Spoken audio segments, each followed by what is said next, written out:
That's it. Where you come? This feels weird. I know. I know. If you had like a pocket life, or actually, I guess you could kind of do this too if you want. Yeah. Will this work? Or put it on your chain even.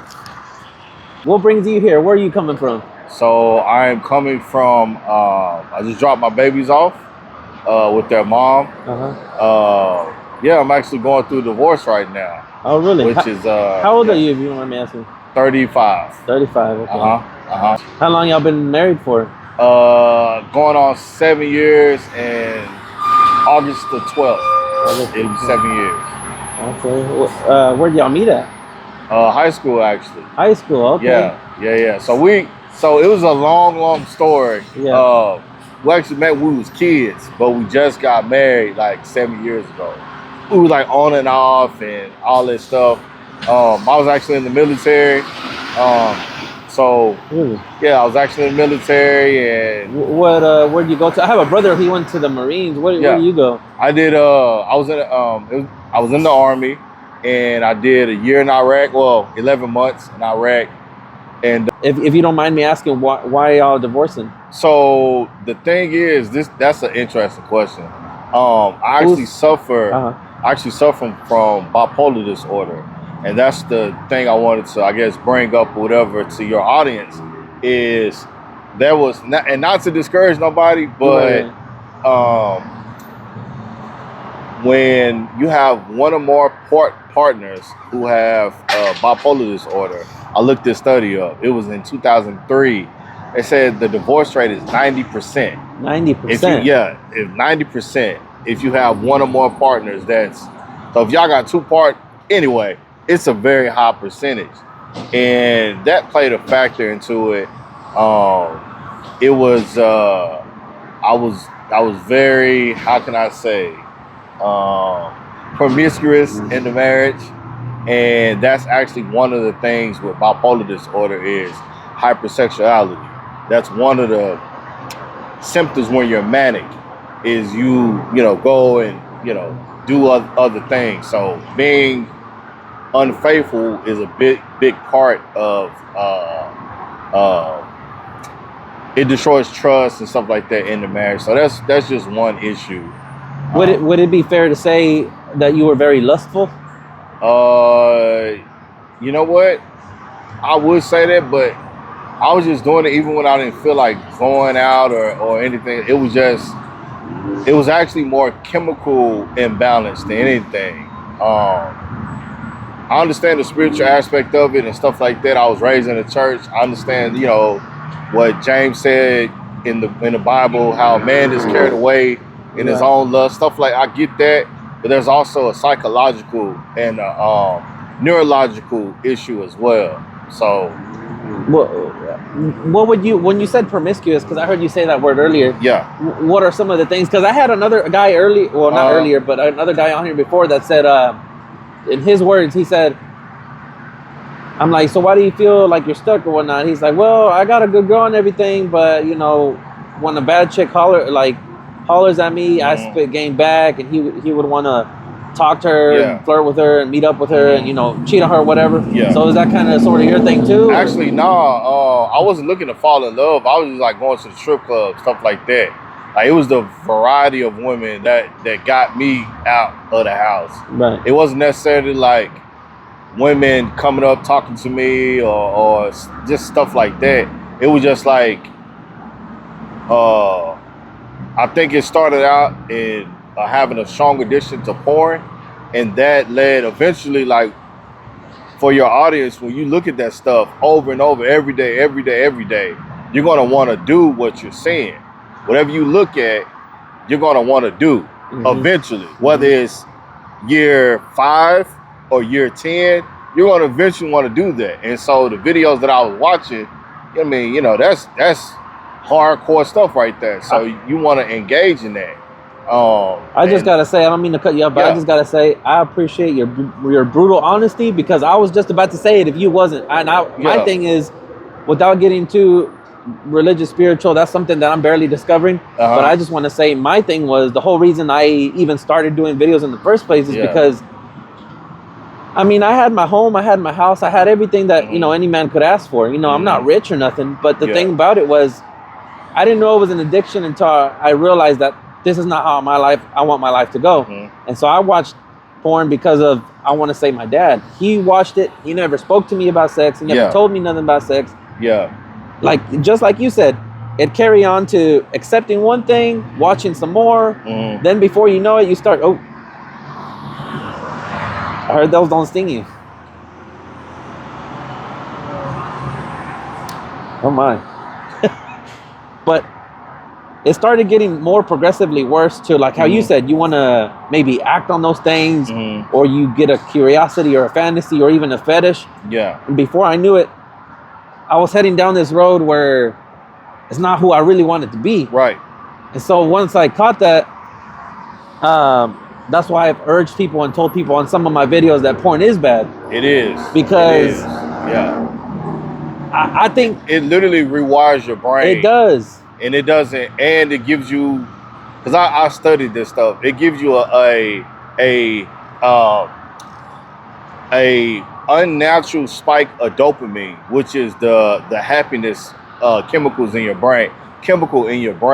So dopamine is what you feel when you have an orgasm and stuff like that. Yeah. But if you like constantly doing that, you're gonna need more and more and more and more and more. So that's why you start out. Like back in my day, it was the Low Rider magazine, right? Like you seen them, That's what it chicks. started off. It was like, dang, they fine. But then you go from that to Playboy. You're like, oh man. Then DVD. Then DVDs. Then like, now phones, internet. Then it's a smorgasbord. It's like no limit. It's no limit. But first, even with that, you start out with just seeing a girl and a guy. Now you're seeing two girls and a guy. Now you're seeing this, that. Now, before you know, you watching all kind of stuff, weird, sadistic, sadomasochism, and just all that type of, and they got it. They got it all. They got it. So it's like, yeah. But did you ever tell? Like, did she ever knew the extent of what it was? Yeah. Like even when we were kids, like your wife, that is. Yeah, Okay. When we were kids, like she knew I had a issue or whatever, but it was almost like. She thought it was normal. Y'all kind of did it together, or well, no. It got to a point where she was trying to fight me or prevent me from cheating or whatever. It's basically like she spent a lot of energy. She got tired of like trying to be my lust babysitter, if you will. Like you shouldn't be watching that, or right, or just chasing after women, or preventing me from calling, or just. I went to the strip clubs. That's what I was familiar with.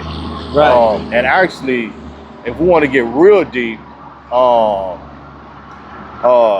the strip club, just like I said with porn, actually led to me purchasing prostitutes. I got into that in the military. Guys would tell me I was, fresh. I was like one of the youngest guys in my unit, and these older guys, they came from like other deployments and other places, and so they would tell me all this stuff, all these like adventures. Like, man, when I was in Korea, all the stories. Yeah. When I was in Korea, I was like, man, I'm gonna try that. So one of the guys was like, hey, when we get off a break, or when we come when we go to DFW or go home for break, hey, I'll take you to one. And that's how it started. This was like in 2008. And I'll say I came home, I did a year, so 2008 to 2009. Before I went to the massage parlor, and that was a whole experience. It was like rush hour. When Chris Tucker walked in there and they picked your girl, it literally was like that. And from then on, I was hooked, and I didn't engage in that when I was married, but I think year 3.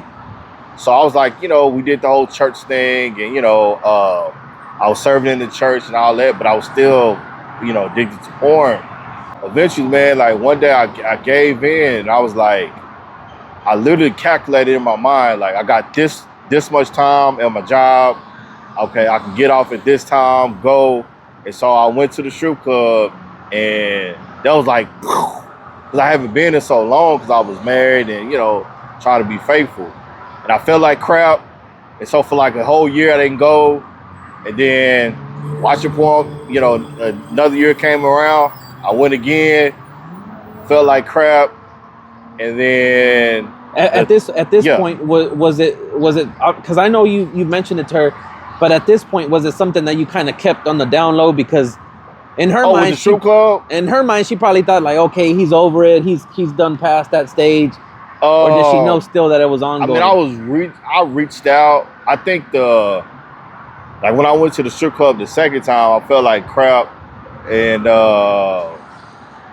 I was like actually reaching out to her for help for the porn, not the strip club. I was like, hey, I was trying to get blockers on my phone, and I tried that, accountability partners, and like my brother, he's a pastor, so he prayed for me, and I mean, I went as far as like reaching out to this pastor that I known about in South Africa, right? And it was like, because I'm like, oh man, I'm about to go to hell.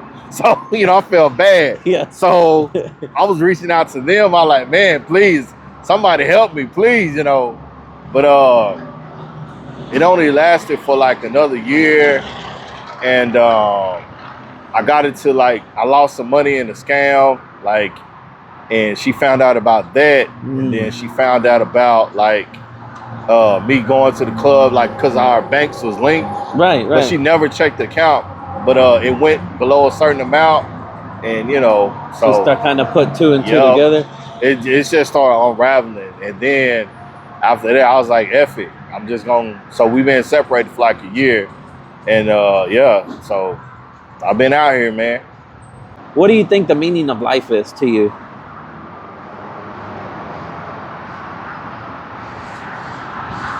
That's a good question. So tomorrow, I'm gonna say this, and then so tomorrow, my family is doing a balloon release for my nephew who passed away last year. Right, he was 20 years old and he got killed in Houston, and so tomorrow will be his birthday. He would have been 21. Right. So as I reflect on that, I would say the meaning of life is finding what, honestly, religion aside and all of that, what makes, finding what brings you true joy. Right. And if you feel wrong about something, don't do it. Even though it may look good, but if you feel wrong about going to the strip club or doing dope or doing whatever, if you feel convicted in your heart and you feel purely wrong, in your conscience, and it burdens your soul, don't do it. But look at life. Find the joy in life, the simple things in life. Yeah. The breeze in the air right now. The fact that we're speaking right now. Yeah, the fact that we're speaking right now. The trees and the leaves, how they blow. How different flowers change colors. That's what I find joy in. The very, very simple things. I like that. I really do. I felt everything you said. Like, for example, just real quick, I find myself sometimes, well, not recently because it's been hot, but I find myself sometimes laying on top of my roof and just feeling everything, listening to the night, listening to the wind blow, the breeze, and just being at peace. In that very moment, that very second, I don't care about bills. I don't care about work. I don't care about nothing. I feel like that's when I'm most grounded. Yeah. That's what I used to do. So my second question to you is, if your 10-year-old self could meet you now, would they be proud of you or not, and why?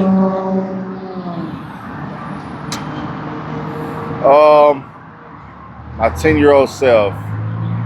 What being 10. What did your 10-year-old self, or what age do you imagine in your head that you had certain thoughts of what you would want to do, what you'd want to become, what you want to chase after, whatever that may be for you? I certainly know if I would have the maturity or the vocabulary at 10 to say I'm necessarily proud of. So I guess let's go up. Let's say like 18, 20, when you're more mature and like maybe trying to figure out life. What would he think? What would he think now? If he were to meet you now, what if does I he could have? talk, if I could talk to 18 If he could meet you and know you for how you are right now, yeah. would he be proud of you and like, oh, like this is what I have waiting for me? Like, how do you think he would feel in the state you're in right now? 8-year-old me, dang, by that time I had graduated high school. And that's complicated.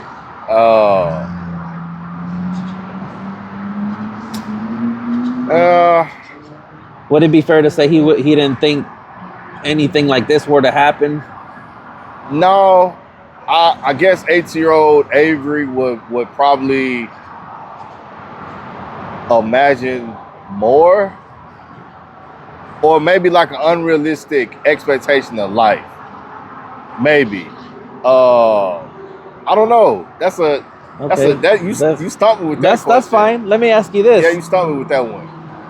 Let me ask you this: what do you spend your time doing? What's your passion? Like, what do you have fun doing? Actually, writing. I'm actually writing a book right now. A memoir about my life. So, and the theme is that childhood trauma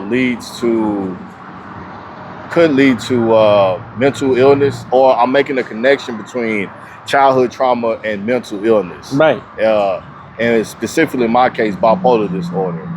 So that's what I'm doing right now. That's kind of like a brain child of mine. How long have you been working on that? Is it something since my nephew passed away? So that was last year. Yeah. Okay. So actually, the book is actually secondary. The crazy thing is I have a film director in my family who she's actually interested in writing or making a film about my life. Well, possibly. You know how that stuff go, and so I don't want to get all, but right. But I guess what I'm trying to get at is, I know there's procrastination and stuff like that, or even doubts, fears that we have, or sometimes like that porn addiction that we may have had. That, believe it, like most people don't realize this, but believe it or not, that does keep you away from certain things, because the time because maybe you can relate to this, but you know, whether you're at work, in the restroom stall, QT, you name it, even while driving. And the only reason I speak out so freely about this is because I have no shame in it. I know it's not just me. I've heard forums, people are going through this. So the time that you calculate, like, oh, I got to get home so I can do this, so I can do wait till everybody's asleep. You take all that time of your energy and put it into that. It's keeping you away from the things that really bring you joy. It's robbing you of it to have these short-term pleasures. I mean, honestly, to me, it's not, because it's like a quick little bam, and I'm done with it. Once I do what I need to do, or I can say, to be more PG-13, I guess finish or climax or whatever the case is. I mean, I'm not spending hours and hours. I ain't got time to do all that. I got other stuff to do, you know. But I do see where you're at. One point in my life, it was like that, where it was back to back to back, and before you know it, it's 45 minutes, and you like, Jesus, you know, or you're, you know, but now at this point, like, nah, it's not like that now. But it was, I guess, a few years ago, you know.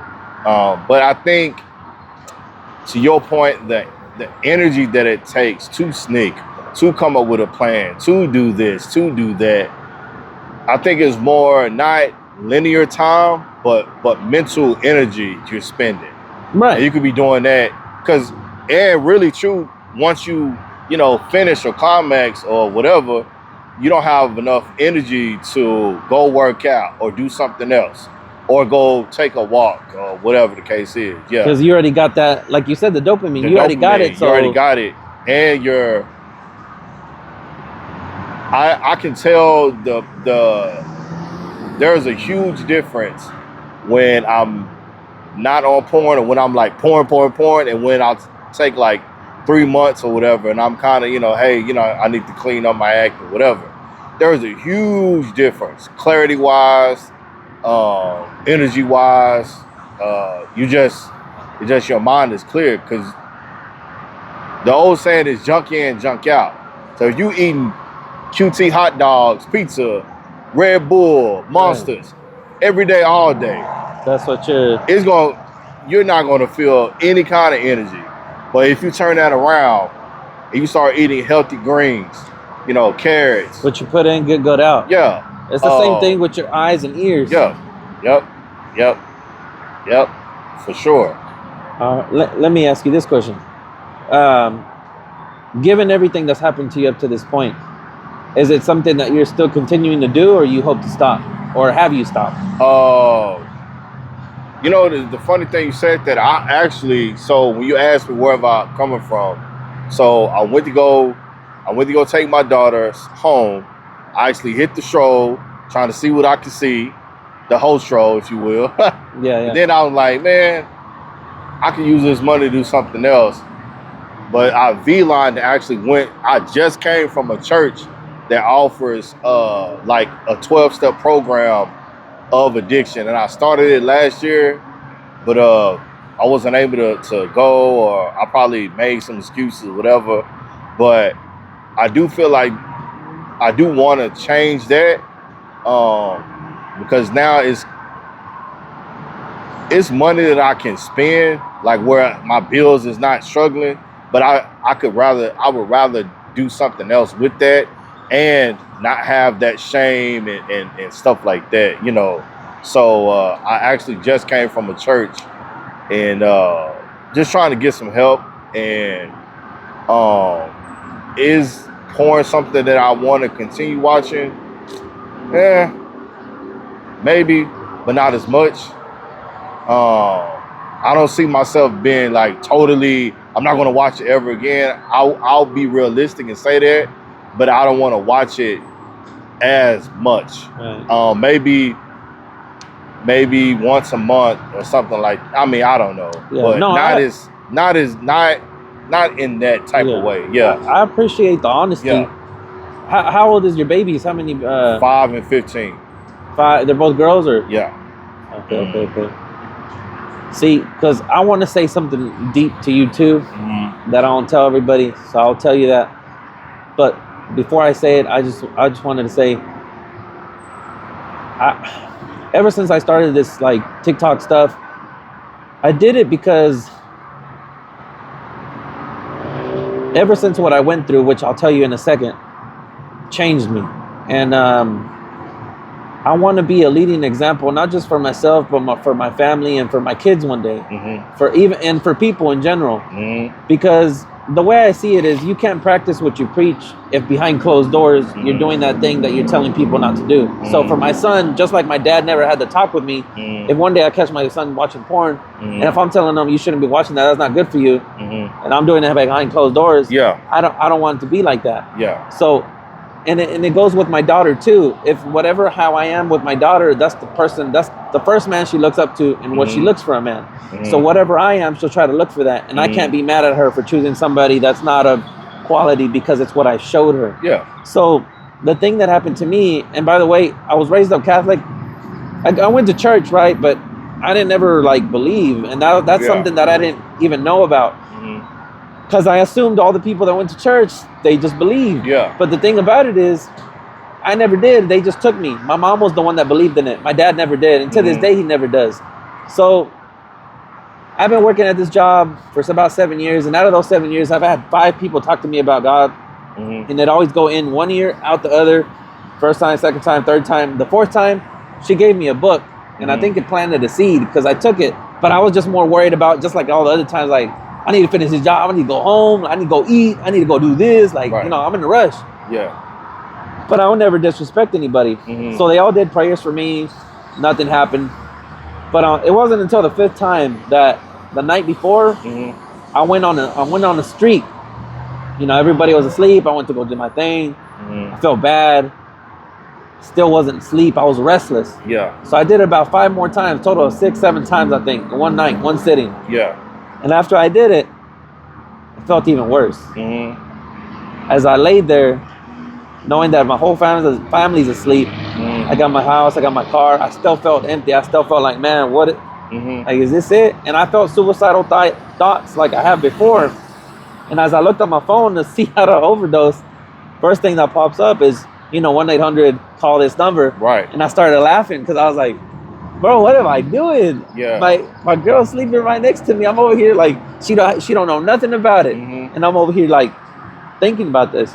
Yeah. So that night I didn't sleep till 4:30. Maybe I had an hour of sleep. Mhm. Went through my whole day. And at the last job I met an old guy named Paul.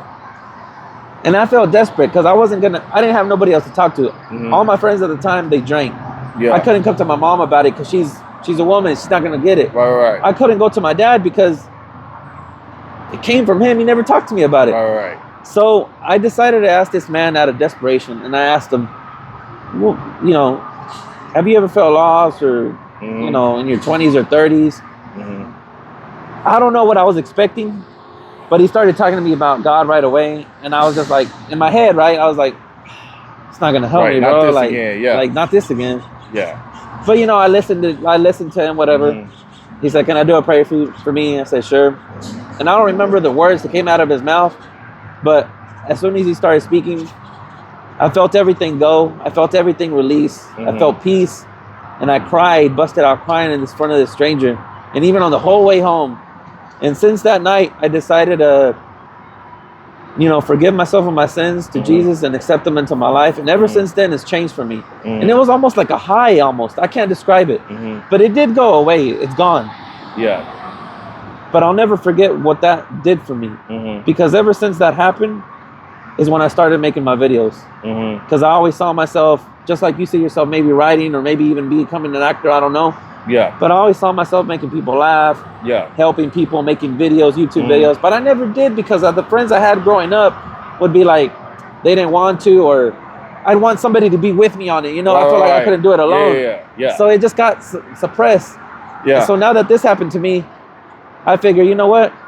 I got to make life how I want it to be for me. Mhm. And so I've set out myself to do exactly just that, Mhm. with or without anybody. Right. So I didn't start off doing this. I used to give people free joyrides here in my car Yeah. and just get the reaction. But then I moved on to this because Mhm.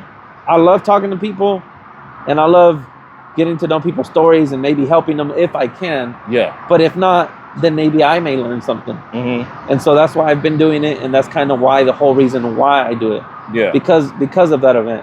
Yeah. And then I never went to church, by the way. Never did. Since I was little. So for a while, I thought I could do it on my own. I'm just, I believed, cool. Yeah. But here's where I messed up. I put it off months and months and months. I thought I could do it on my own, but those things of temptation kept coming back, Yeah. and I felt worse from doing it. I'm like, Yeah. I'm trying to get rid of this. Yeah. So after blockers, everything, Yeah. talking, everything, Yeah. I came to a point where I came home again to my girl, and I said, I waited till the night, we put the kids to sleep, everything, and I said, I need to talk to you. She said, what is it? I said, I think I need help. She said, what do you mean? I said, I think I need to go to church. She said, really? I'm like, yeah, I can't explain it, but I feel like I've been putting it off and I need to go. But just me though. Yeah. I need to go. And it felt crazy, bro, because I ended up asking her, I'm like, you don't think I'm crazy, do you? Because I literally felt at times I'm losing it. Yeah. And she's like, no, I don't think you're crazy. And I said, well, you sure? She said, no. I was like, well, I'm going to try it out. So today was my third day going to church. The first time I went by myself, these next two times, Mhm. I went with my family. Yeah. And right away, I may not have gotten the answers that I was looking for, Mhm. but I feel like it's a step. Right. So I didn't go to church first. I feel like I discovered God first, and then I started going to church. Mhm. Every path is different, just like yours, mine, whoever. Yeah. And at least for me, right? I'm not trying to push an agenda to anybody, Mhm. but at least for me, I feel like it wasn't possible if it wasn't for him. Now, I'm not saying I'm perfect. I fell down so many times, even with him there. But I can comfortably say now, to this point where I'm in my life, Mhm. I hope I can put it all past me. Yeah. I don't have the need to search it. Yeah. Nothing comes up when I see pictures, when I see women, when I see a photo, when I see when thoughts enter my head, Yeah. Like, have you ever had that thought, like, and you're like, I gotta go to the room, Yeah. I don't have none of that. So Yeah. I hope this is the last time, and I can put it all behind me, and not ever have to go back to that. So the reason I asked you, for example, is because I didn't know you were going to say that you had this, because that's something I can relate to. But I ask you because I guess part of me wants to know if it's possible, and part of me wants to hear somebody's success story on overcoming it. You know, for me, I do want to stop it. I want to put it all behind me. Yeah. You know, and I hope that I can do that. And once I can do that, I'll feel that much better practicing what I preach. Right. Because if I'm doing it, I can't preach it. Can't preach I can't preach it. Right. So yeah, that's that though. That's good. I think even though I've oftentimes did not envision myself not going that route and all that, but I think because the way I was raised, which was very non-denominational and what's the word? Not apostolic, evangelical, which was like, you know, very exciting, believing the Holy Spirit and delivering stuff like that. So I thought that I needed something big to happen, like lay hands on you and like demons get caught, you know, and stuff like that. So when I was trying to seek help, like I said with the pastor in South Africa, that's what he does. He casts out demons of people. So you got people, you know, vomiting and roll around, but that's how I was raised. You know, the church that we believed in, like very big and I will say bizarre expressions of how the Holy Spirit worked, and instead of it being a day-by-day thing and you walking it out, it's just like, nah, just cast out, boom. You know. See, when you say that, I guess that's honestly the reason I think I put off behind church is because first I was scared, I was nervous, I didn't know what to expect. I thought I didn't needed it. But to be honest, I guess part of me expected that. I expected like I go in there and they're gonna lay hands on you. You like the devil gonna start. I was scared that something was gonna happen to me. But when I went to church, it was the complete opposite. I went to church. It depends on what church you go to. Yeah, well, and you're right. you know, the denomination. I've only went to one, and because it's still very much around. You know, right? But it depends on, you know, honestly the denomination, right? The ethnicity of the people. Is it Hispanic church? It is a predominantly black church, white church. Is it like I said, denomination? Is it Baptist or Church of God in Christ, or is it Methodist, or is it Catholic, or is it this? There's a lot of it.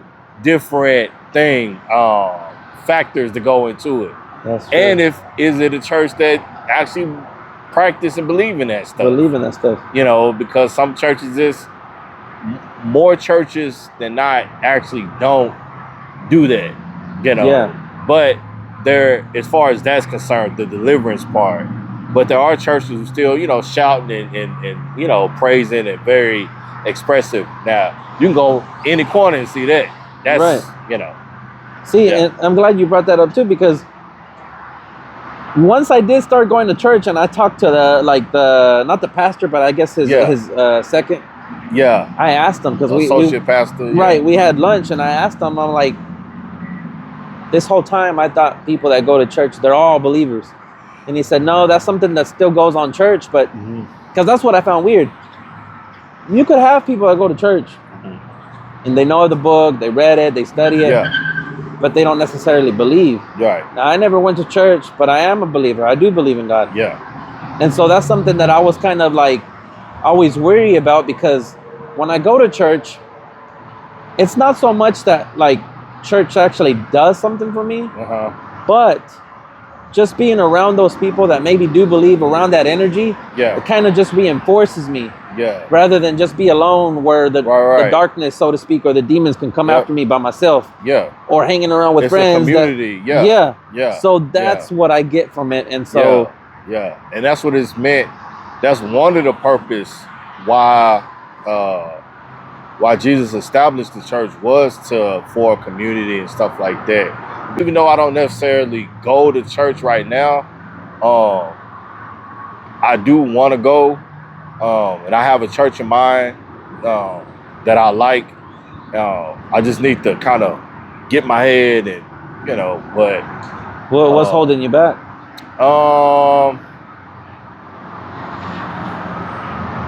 What's holding me back from going to church? I have to get out of my own way and not overthink it. And yeah, there's some stuff that happened with members at the church that I gotta get over and get past. Not nothing bad, actually. Well, it was bad, but Like maybe an embarrassing moment, or no. Actually, I got involved in one of the ladies in the church. Okay. She invited me to the church, but it happened rather quickly. Right. And things spiraled out of control, and before you know it, we in bed together, and like, oh, oops, Right. So it's not necessarily shame because nobody knows except for one of the deacons. I talked to him, getting advice, but besides that, it was just getting my mind like, hey, getting up on Sunday. When you're so used to Saturday night, I'm going out, or whatever, and that's your pattern now. Now you have to like, damn, what am I gonna wear? Oh, I need to get church clothes, and I need to get up, and I got my kids on the weekend, and I'm still this, and it's a lot. My thing is, here's the thing. I'm gonna answer this question real clearly. The thing that's holding me back from church is I'm not a person who's going to play with God. So if I'm going to be out in the streets, I'm going to be out in the streets 100%. And I'm not about to go to church and act like I'm holy. I see what you're saying. I get that. If I'm going to church, it's going to be everything is done. That's it. Because it's not going to be it's either going to be 100% out in the streets and doing what I do, or committed. And right now, it's like, yeah. I got you. Loud and clear. I got you. I've been to that point. You're right, because whenever I'd fall and I'd go back to say, oh, forgive me. Yeah. I knew in my mind, like, as much as I hate to admit it, I knew in my mind, like, I'm going to do it again. Yeah. So I'm not, I can't do that to you. I can't do that to him. Yeah. But man, if that is in the future, though you are in the middle and you do hope to change, I'll be praying for you. Yeah. I hope you do get there, man. I appreciate it. Yeah. Because, man, life is so much more than what I used to know it was. And I hope I can just keep this momentum and just be on a rocket ship the whole way. Yeah. Yeah. But man, I'm glad you stopped by. Yeah. I've been seeing you around, like, cause you had your car. I was like, free rides. I think the first was like free boat rides or something like that. I don't know if maybe I read the sign wrong, but I had a different sign. It said like free rides, something. I forgot what it said. Yeah, that's the one I seen. But yeah, I knew it was probably like something pertaining to social media and all of that. Because when I started that, like right around when I changed, everything about my car made me happy. But honestly, I get so much more joy than to make other people happy. Yeah. Make kids inspired and be like, man, I want a car like this, or I want to do this. Yeah. And so that's why I did it for a while. Yeah. But except, I'm not trying to make excuses, but it's been too hot. And very hot. No, that is not an excuse. That is a valid reason. I guess so, right? It is freaking 110 degrees. It's hot. Way too hot. It's too hot on people. It's too hot on the car, the engine. So I gave that up, but I will come back to it. But I feel like this was given to me in a sense, by God. Yeah. Or at least God is maybe, what's that term called? Neurogenesis, where your brain starts being rewired in a different way. Yeah. But I feel like that was given to me by him to come up with these new ideas, because this is something I can do every day. Yeah. As long as work permitted. Yeah. If I could do my car rides every day, I would, but I can't. It's a lot of heat, money, Right. But this is something I can do every day. It's something I am passionate about. And so that's why I've been out doing this. And until new ideas come to me, I'll keep doing this for a while. But until then, I'll be out here. Yeah, my brother, he has a social media thing, but he He funny. does pranks and stuff. Yeah. See, I want to do that eventually too, but Man, I'll be scared. Like, bro, I'm not about to go up to nobody just be like he does. it's different though. It depends on the prank though, because some pranks are out of there, man. Yeah, it's not nothing dangerous. It's just goofy. And be like, bro, what is wrong with you? You just like he has a prank where he has a baby carriage or whatever, like like to carry the baby in, and he'll like just drop it off and somebody open it and it's like a mannequin head, or he'll say, hey, like can you hold my baby or something? Like it, I don't know. He's unique. Yeah. Well, the way I see it, if it's no harm, no foul, Yeah. And I think like, because this can apply to everything. Like if it's your writing, if it's whatever it is, Yeah. man, don't care too much about what people think. Yeah. And just go chase after what you want to do. Right. So Yeah. this wasn't easy at first. Believe me, I used to just want to be at home. Yeah. I didn't want to be at, because the first day I did the free rides, I tried different spots. Yeah. And I always felt like, man, what am I doing here? I should just go home. Yeah. I could just be at home playing the game. Yeah. I could just be at home doing 1,000 other things out here. Right. But I was like, you know what? I know in my mind. Leave, bro. Man. A lot of bucks today. Another B. I know my thing, and my thing is, 20, 30 years from now, when I'm all old, Yeah. I want to be able to look back at my videos or things I did and say that I set out to do them. Yeah. I don't want to regret it. Right. Especially if it's nothing demeaning or Son of bad. Bro, they're after you. they Only. are after me, bro. That's a sign, bro. That is not a good sign. It's a sign, though. That is 3. That was 3? Yeah, that's 2 I killed, 1 and 2, and then I just swatted off 3. There's probably another one. Nah, I don't we're see gonna have to that. wrap this up. Yeah, no, you're right. What time is it? 8:40. I am over, but that's fine. But no, I appreciate that you came out. You stopped by. Yeah. Every time somebody stops by, it only motivates me to do more. So I appreciate you for that. And man, I guess that's it. We'll wrap it up there. Unless you got anything else to add or man, say. that was it. I guess to your audience, stay encouraged. If y'all dealing with something, get help. It's not. You're definitely not alone. Yeah. So. All right. That's it. We'll end it at that. Already. I'll take this off. Yeah, you can take it off. All right, man. Oh. These are cool. How much these cost? 200. 200. Yeah. A piece? Yeah, there goes a transmitter to the phone, so it records the phone. God, it got background noise, so it'll sound crispy clear. Really? In the video, Cut off you won't hear the wind, you won't hear the cars, really. You just hear our voices. Dang.